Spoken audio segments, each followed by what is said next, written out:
Well, there's a bit of a blurry line between when we finished touring the third record and when we started working on our fourth record. I guess the summer of 2010 would have probably been the end of that campaign. And I think at that point we had a couple of songs, or I'd written a couple of songs over that summer. So I think the plan was after whatever those festivals were in 2010 to get in the rehearsal room. We didn't obviously have a record's worth, but get in the rehearsal room and think about album 4. And the plan was to crack on like that and then record with Flood.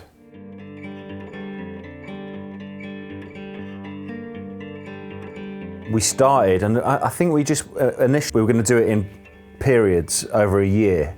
And the first period, we had a bunch of songs that Tom had written, but we hadn't done much rehearsing. We got into the studio and kind of came out with nothing. Not the song Nothing, which we've written for this album, but nothing of sound. It was one of those nightmare recording sessions where we went in there to begin with and the Pro Tools rig was just not working, and that took a couple of days to actually get to the bottom of the problem. So you're just spunking money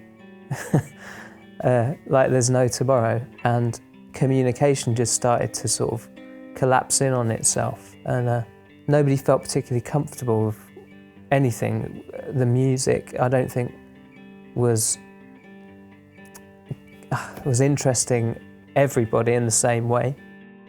And I know a lot of people will say that they'd like to have heard Chris on these songs, and we did try, and it just didn't happen. Chris always wanted to put it into his world, which I think the rest of us had a little bit of a problem with as well, because it limits you as a band. If this was like the Backroom Part 2 again, I wouldn't do it.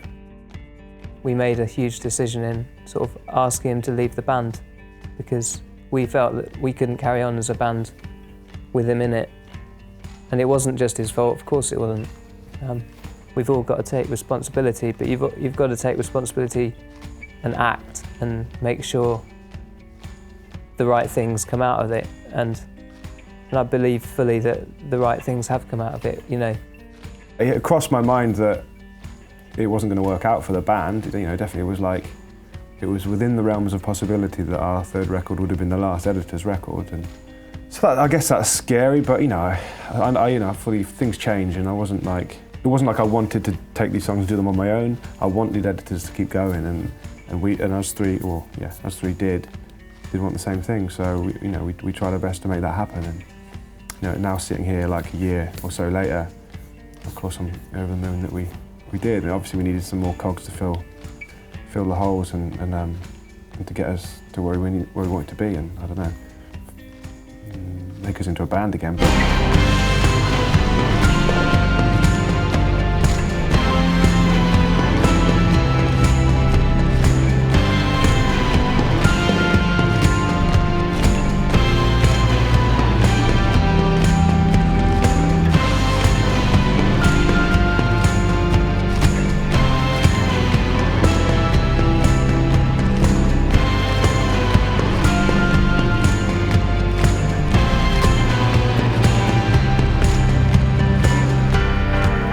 Initially, we needed to find people for shows, and Rockverta headlining it was our biggest ever show. So it's a weird conundrum. You're doing your biggest ever show with, minus one of your founding members. So, yeah. It's like, shit, is it going to be just us three on stage in front of 60,000 people? That was a worry, and then there was a worry of, is it just going to be us three that are going to make these songs into a record? And I think we could have made a record. Me, Russ and Ed could definitely have made a record together.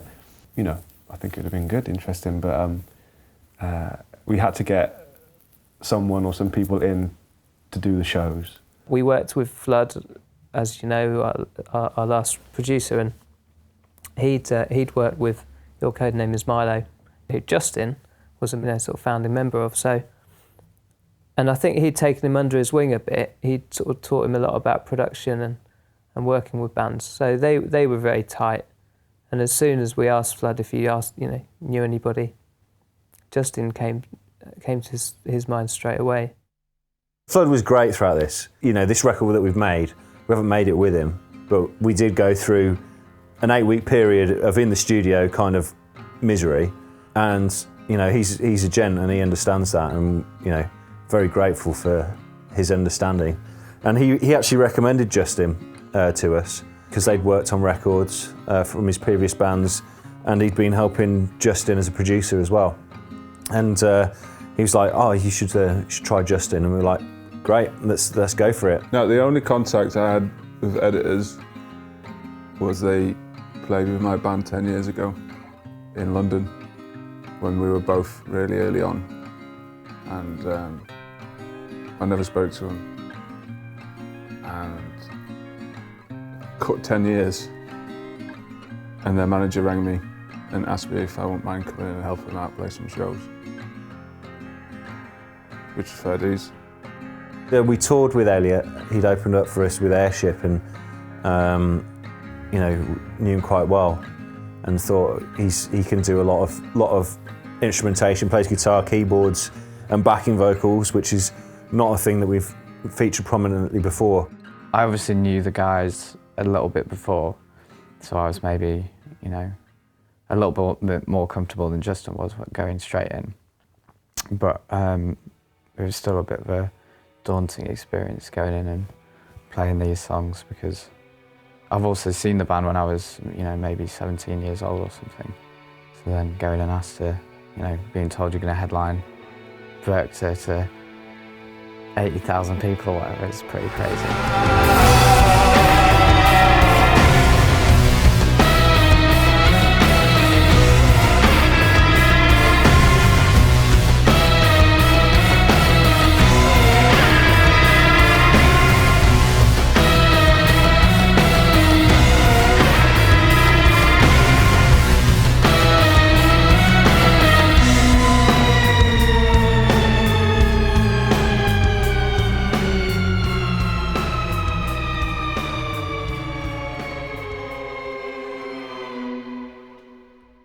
It's a cliche, isn't it? Kind of that triumph through adversity, but it was one of the best shows we've ever done, if not the best show, and definitely the biggest thing. Not that definitely means it's your best show, but it felt like, yeah, it felt proper.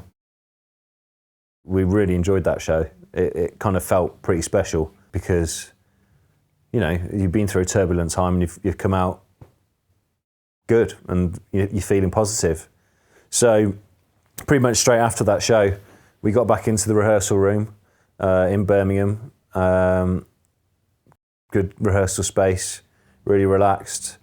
Put in some hours every day for another 6 weeks, and then we pretty much had the record done. By the time we'd done Werchter, a couple of warm-up shows and the festival in France, I think we were already 3 or 4 new tracks in. We played 2 new tracks at the shows, and everyone felt like it was going the right way, so it was just a case of, do you want to hang about, do some more? And then things lead to things, and then we ended up making a record.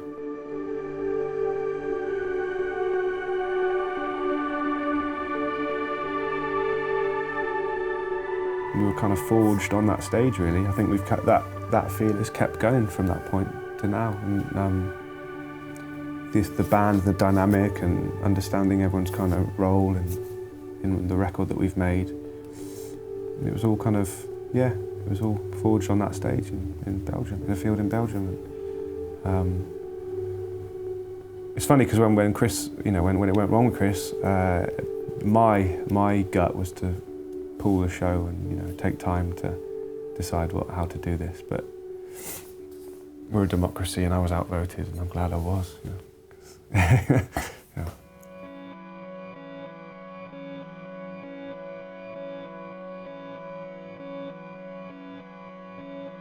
We'd always wanted to make a record in America. I don't know, it's always that thing of growing up and you hear all these American records, and I don't know, I was always a big fan of more American bands. And we sent the demos to Jacquire, and he was like, yeah, that's what I want to do. This is the band I want to work with. And he's got quite a varied record, you know, of the things that he's worked with. The majority of the press will just pick out Kings of Leon, but he's worked with, you know, angular guitar bands like Modest Mouse, through to like more soulful stuff like Tom Waits or Norah Jones. So I think he understands like songs. I think, I could be wrong, but I'm pretty sure Tom came up with a suggestion of Jacquire. His records sound great. I mean, you know, just going through the back catalogue, whether or not you like the bands that he's worked with, you know, they've got a certain energy to them. Guitars sound mint. And I think we all wanted to get back to a more guitar-driven record. Looking at what Jacquire had done and over the, I don't know, things like Tom Waits or Modest Mouse, and you think, okay. So we sent him some songs and he was into the songs. It's, obviously it's a bit of a leap of faith that it's going to work out. And he wanted to make the record in Nashville. That hadn't crossed our minds, but Nashville sounded like a good idea. It's in America. We wanted to make it in America. This sounds like the plan. Is it going to happen? Yes, it's happening. We're doing it. So that was kind of it, really.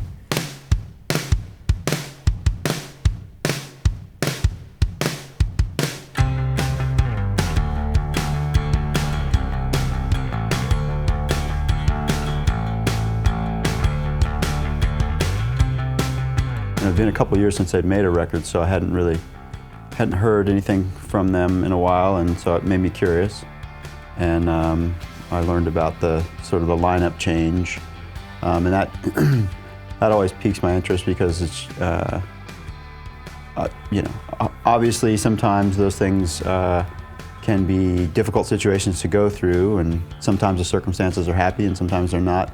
But I've had a few experiences where you know, new people in the band, it kind of brings a fresh perspective, and so all those things kind of piqued my interest. And I had a couple conversations with Tom, and I was sent a handful of songs, and there was a couple that really stood out to me. And just from my conversations with Tom, just it seemed like they were kind of ready to get back to making a guitar, like a rock, more of a rock record, and just a bigger record, and really focusing on songs and that kind of thing. So cool. Let's tune the tally up and double these. Cool. Start at the top. Yes. I think that this collection of songs on this record are a lot maturer than you know, we've previously written. They're the most varied set of songs as well. You know, from a more of a folk influence to a full-on, you know, rock opera, I guess, and some of the songs, they're really over the top, especially for us.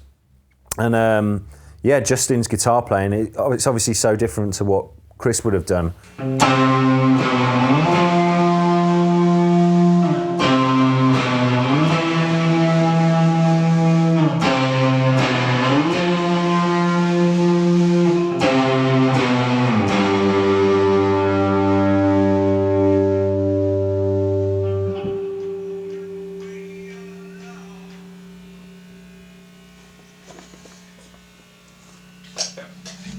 I think it's been a natural progression, and you can see on the end of, well, from what I remember off record 2, the songs were getting bigger and bigger. Record 3 changed tack and it went more electronic. And I think this is probably, in terms of scope of the songs, is a progression from what they'd learnt from songs on album 2 with the putting together sonics through Flood on album 3 and getting Jacquire in as kind of a masterstroke, because that's his thing. He does big records, and not in terms of like this needs to be a big this, needs big that. It's just a big sounding record.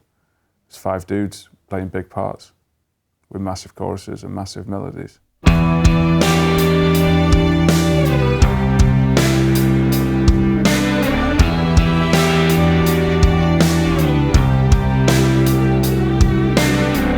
you want me to stay?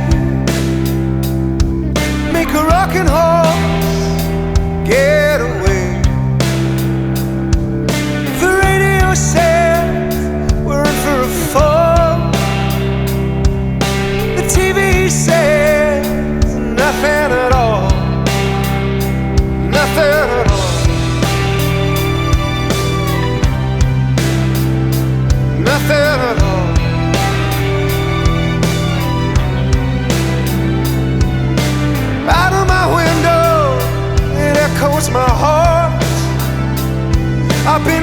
looking for change since the start. Collided to me, I could do with a fight. Collided to me, 'cause it feels right.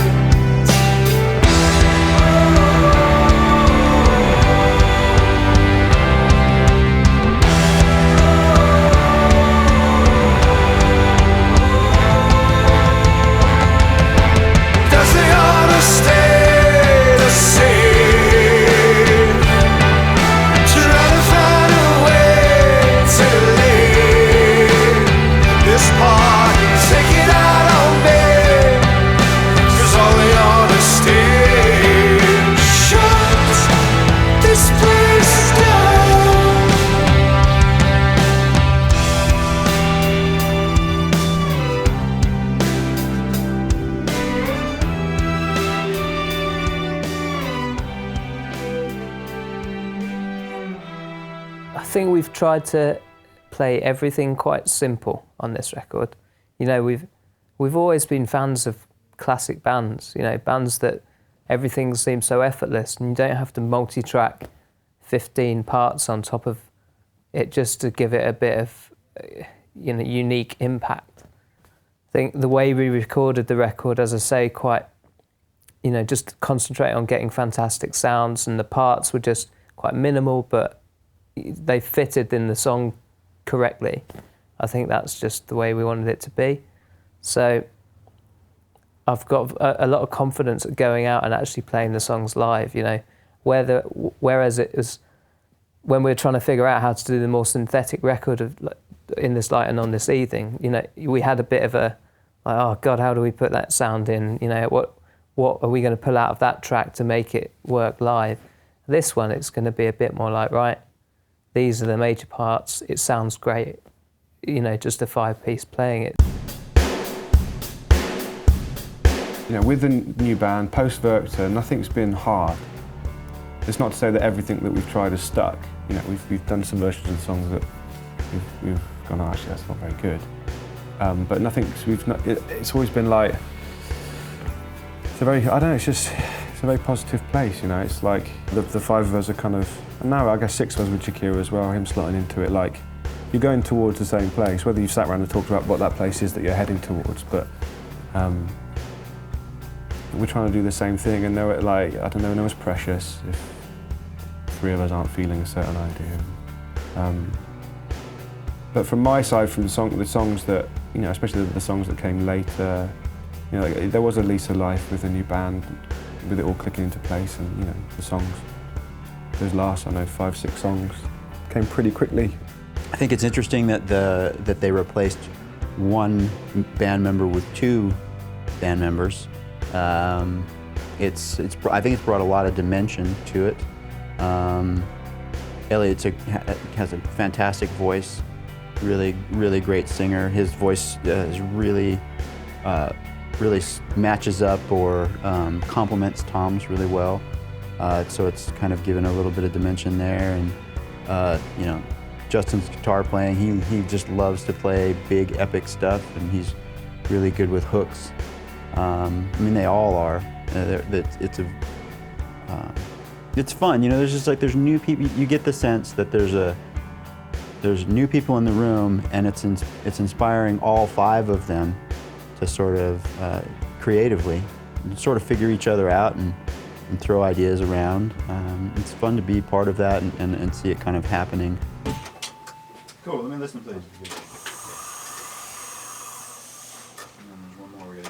You know, all this record was done on tape, in takes, so everyone had to know their parts, hence the rehearsing. And also Elliot, you know, he's full of ideas. He's a bit younger than all the rest of us, which is quite nice. It's nice having you know, someone that's just free and open with their music, you know, not scarred by the industry. As a player, I think it's made me adapt more as well, because generally when I write stuff or have written stuff, I have my parts kind of solid. Whereas this process, you know, because songs have taken so many forms, it's been ever changing. spectrum. So you might have a keyboard line that's been great in like the electronic form, doesn't work in the rock form, so you have to adapt and also have to be open to just go, yeah, right, that's fine. So that, you know, doesn't work in this form, it's cool. And then not get precious about anything, which has been kind of liberating, I guess. It's just about what works for the song and not what works for your own ego or your own needs as a player.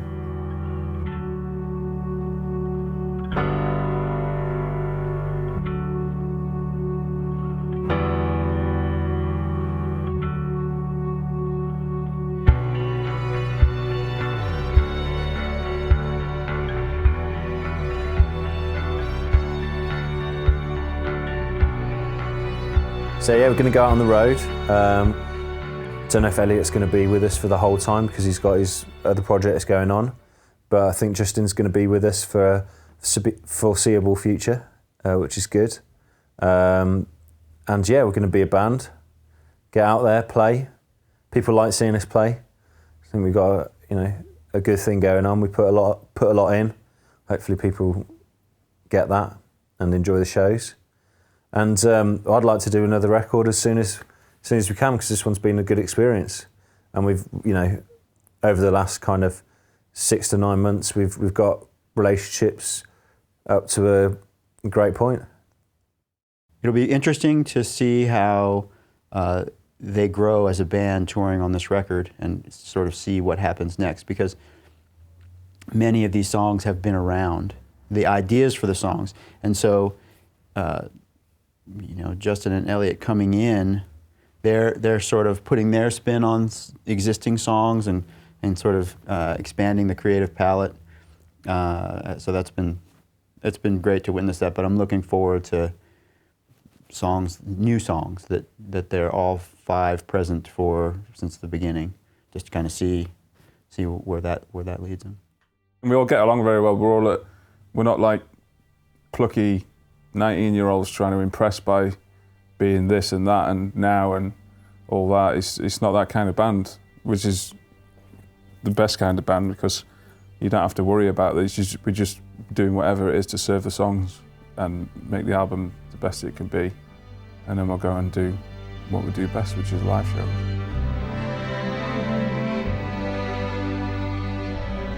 It feels like the record, when we starting out and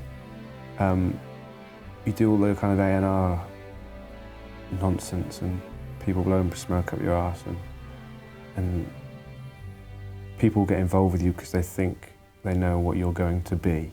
You know what I mean? Maybe not on your first record, but they have an idea that, It feels like the record that's connected most to, I don't know, what people thought we might become to start with. Do you know what I mean? Like, I feel like it's got the most out of the songs I write, but at the same time, the power that the band has, without not even factoring in Elliot and Justin, who are both geniuses in their own right, but like just Russell and Ed, the way they play and the rhythm section, the things they do and the feel they have, it's just monstrous. And he's managed to capture that without losing any of what the songs should do in terms of, when you hear them on the radio. And so, I don't know, I think that, throughout the kind of cloudy and troubled year or two that we've had, and even like cloudy career as well, with the 3 records we've made, I'm proud of each and every one of them, but they're very different. I think this one to me just makes sense, really. I think on one hand it'll be shocking, but I think on the other hand people go, actually, yeah, it makes total sense, we'll see.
you.